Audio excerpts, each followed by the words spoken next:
নমস্কার দর্শক বন্ধুরা, আমার RM goat farm and agriculture চ্যানেলে আপনাদের স্বাগত জানিয়ে আজকের ভিডিও শুরু করছি।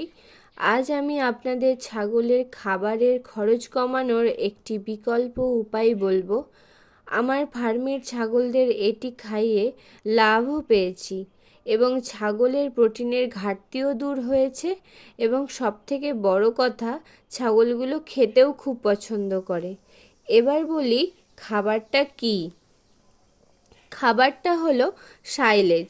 আপনারা হয়তো অনেকেই জানেন সাইলেজ কি, কিভাবে তৈরি হয়, কিন্তু এখানে যারা নতুন খামারি বন্ধু আছেন তারা হয়তো জানেন না। আমার ভিডিওটি তাদের জন্যই। এই ভিডিওটিতে সাইলেজ সম্পর্কে বিস্তারিত জানানো হয়েছে। ভিডিওটি স্কিপ না করে দেখতে থাকুন, আশা করছি আপনাদের ভালো লাগবে। প্রথমেই বলি, সাইলেজ করতে চাপ কাটার মেশিন দরকার। আপনারা একটু খোঁজ করলে সহজেই পেয়ে যাবেন। 1 HP, 2 HP, 3 HP মোটর যেমন আপনাদের ইচ্ছা তেমন আপনারা কিনে নিতে পারেন। আমি অনলাইনে কিনেছিলাম। এবার বলি, সাইলেজ হয় ভুট্টা গাছ থেকে। ভুট্টা গাছকে ছোট ছোট করে কুচিয়ে সাইলেজ করতে হয়। সাইলেজ করার আগে চাপ কাটার মেশিন অবশ্যই ভালো করে আগে পরিষ্কার করে নিতে হবে এবং যেখানে যেখানে বল বিয়ারিং আছে সেখানে ভালো করে তেল দিয়ে নিতে হবে। আর মেশিনটা চালানোর আগে অবশ্যই দেখে নিতে হবে ইলেকট্রিক সাপ্লাইটা যেন ঠিকঠাক থাকে।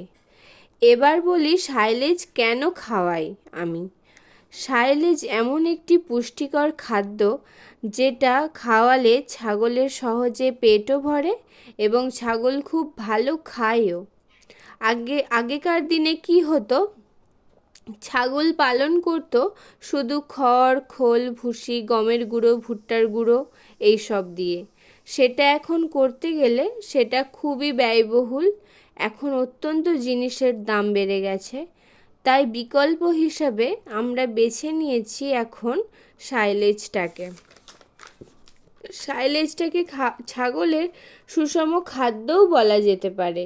এতে প্রচুর পরিমাণে প্রোটিন, কার্বোহাইড্রেট এবং ফাইবার সমৃদ্ধ বলা যেতে পারে। এতে কাঁচা ভুট্টাও যেহেতু থাকে, তাই এতে প্রোটিন, কার্বোহাইড্রেট এবং ভিটামিনও থাকে।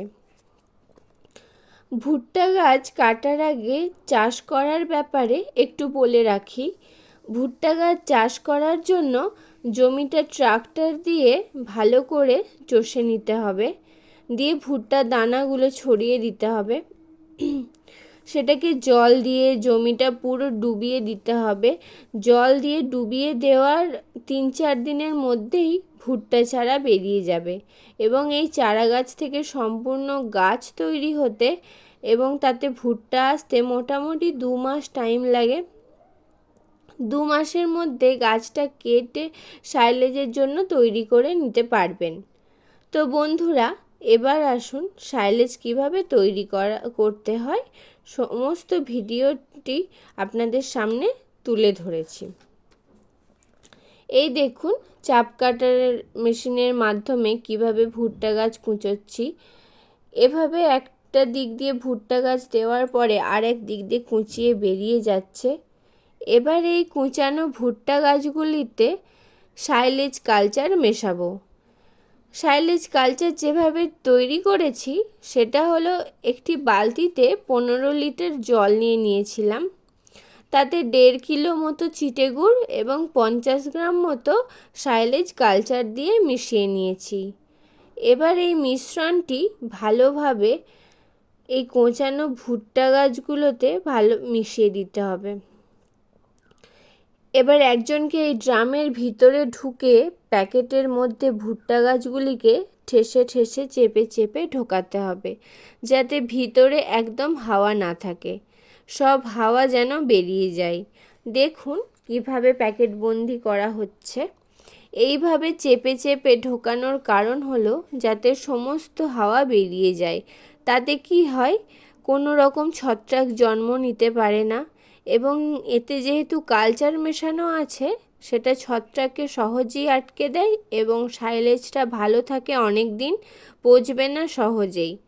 ঠেসে ঠেসে ভরার পরে ওপরে কিছু খড় ছড়িয়ে দিয়েছি আমরা এবং তার ওপরে একটু সাইলেজ কালচার পাউডারও ছড়িয়ে দেওয়া হচ্ছে। এতে কি হবে, যদি কোনো কারণে ছত্রাক দ্বারা আক্রান্ত হয়ও তাহলে ওপরের খড়গুলো এবং সামান্য কিছু ভুট্টা গাছ নষ্ট হবে, ভিতরের সব কিছু ভালো থাকবে। এবার বাঁধনটা দেখুন, চেপে চেপে হাওয়াটা পুরো বের করে দিয়ে কষে টেনে বেঁধে দিতে হবে পুরো মুখটা, যাতে বাইরের হাওয়া যেন ভিতরে প্রবেশ করতে না পারে। আমরা আলাদা করে ব্ল্যাক টেপ দিয়ে জড়িয়ে দিচ্ছি। এরপর এই ড্রামবন্দি সাইলেজগুলোকে একটি অন্ধকার ঘরের মধ্যে রেখে 30 থেকে 40 দিন পর্যন্ত রেখে দেব। তার মধ্যে সাইলেজ তৈরি হয়ে যাবে এবং তারপরে এটি ছাগলকে খাওয়ানোর জন্য পুরোপুরি পরিণত হয়ে যাবে। এই সাইলেজ 6 মাস পর্যন্ত সংরক্ষণ করে রাখা যায়, কিন্তু যদি একবার প্যাকেট খোলেন যত তাড়াতাড়ি সম্ভব সেই পুরো প্যাকেটটা শেষ করে ফেলতে হবে। 1 সপ্তাহর মধ্যে না হলে সেই প্যাকেটটা আর ভালো থাকবে না। এই ছিল আজকের ভিডিও।